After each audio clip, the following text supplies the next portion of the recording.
Hello, friends. This is Hank, your pajama scholar, with an AGR. Well, it was supposed to be 1025, but looks more like 1031. Close enough.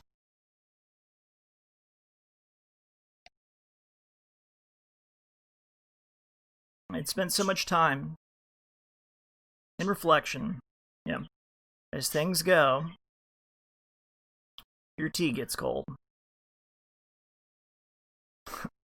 So, I'm going to try and make this brief. Because, well,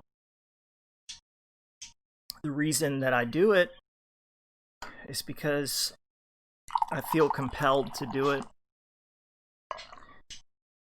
I hope that it brings something to you. So I'm just going to start from where I started. And it goes to mind, body, and spirit work.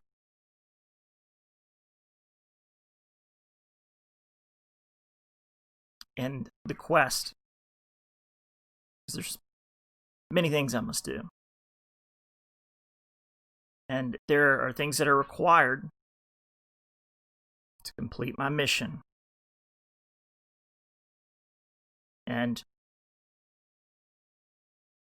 well,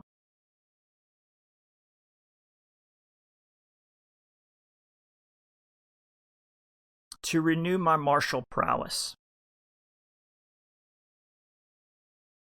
The strength of my martial skill has waned. To restore my martial skill requires a special type of instructor. I suppose that at a later time I'll reflect on why it requires a special type of instructor, because of the observations that I've made recently.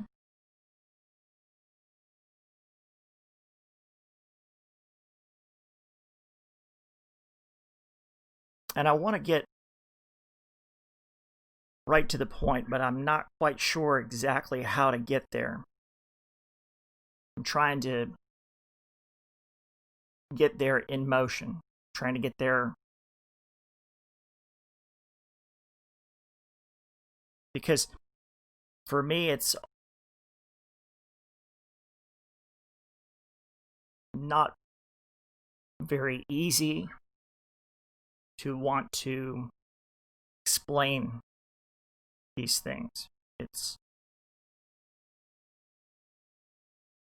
a labor-intensive process, a spiritually labor-intensive process.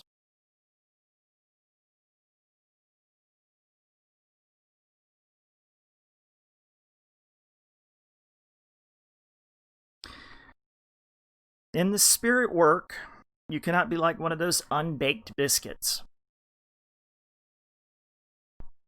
Those ready biscuits, that come from the tin. Now, you can supplement your spiritual energy with a variety of pharmacopoeias, but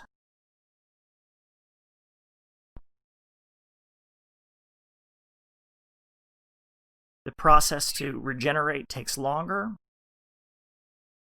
It's less effective. You don't have a strong body.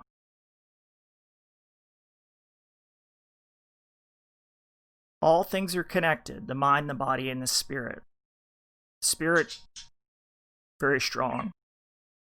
The body is able to regenerate very quickly. We're able to regenerate. But the stronger the body, the stronger the spirit. In accordance with the mind, it regenerates much more quickly. To have a strong spirit and then to have to take that time, the extra time, to regenerate because the body is not as strong as it should be, because it's not exercised, it's not practiced, wasting time. There's work to be done. So spirit regeneration works. But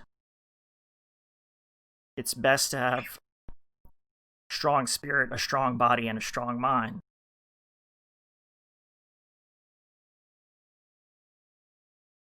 It's taxing to time that is life, and there's too great a need, too little time to be spent recovering and not working.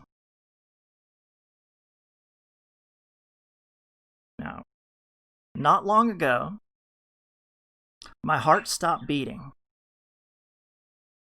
I reflected on it in an odd, curious sort of way, as if it were another way to die. My body began to scream for oxygen, as if I were drowning, but I wouldn't panic. Transitions are always curious things. And if you have a sincere love of God,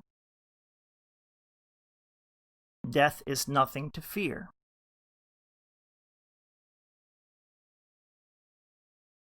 To die properly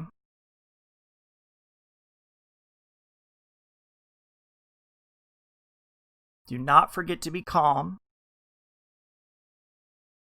and enjoy the experience. Now, some would argue that you only die once, but I am not certain that this is true.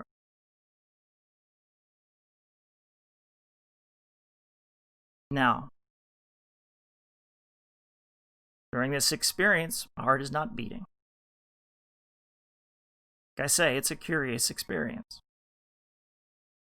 But after a pause, God said to me, "It is not time for you to die. There's much more work that needs to be done." And in service, I replied, "Yes, my Lord. I live to serve your will. I will endure until I am recalled." And my heart started beating again. And without so much as like a physical movement, but more of a spiritual metaphor, I just shrugged my shoulders, carried on with life.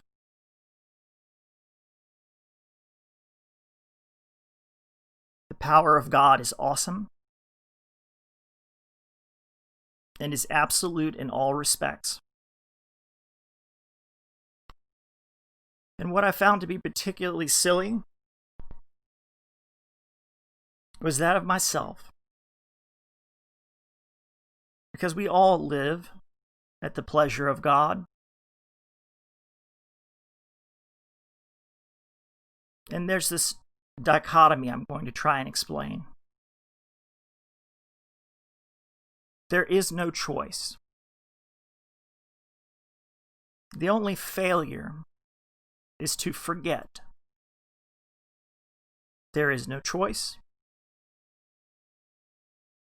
The choice is the great limiter of man. To strip yourself of choice and act in complete accordance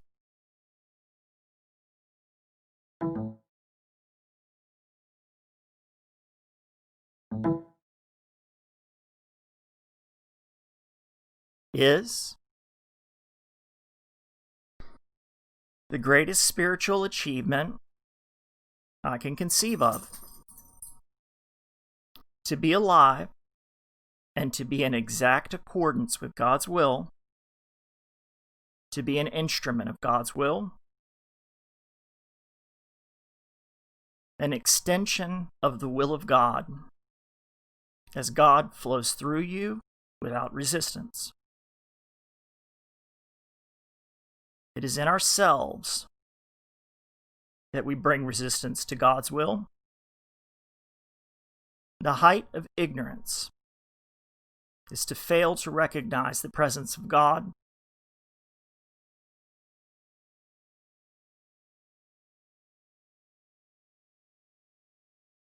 No, God is the most real, most absolute force that ever was or ever will be. Now, I cringe when I hear some people say, I do not believe in God.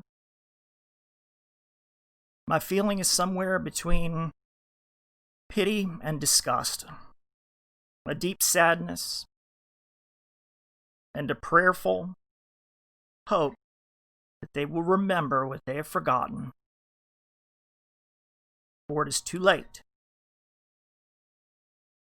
A minute, a second, any division in time, in any way, a moment can be perceived. Without God is a moment of infinity that would last too long for me to ever want to endure. For a man to turn his back to God is the loneliest, most frightening prospect ever to be conceived. I pray that they come to their senses. You cannot force faith into the soul. Each person must open their heart and their mind to God, and it can be a frightening prospect. I give thanks that Jesus Christ is there to guide us.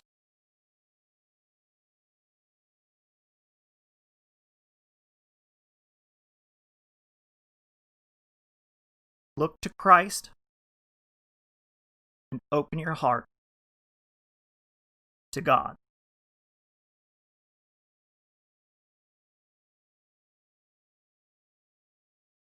It's been Hank, your pajama scholar, an AGR, somewhere around 10:25.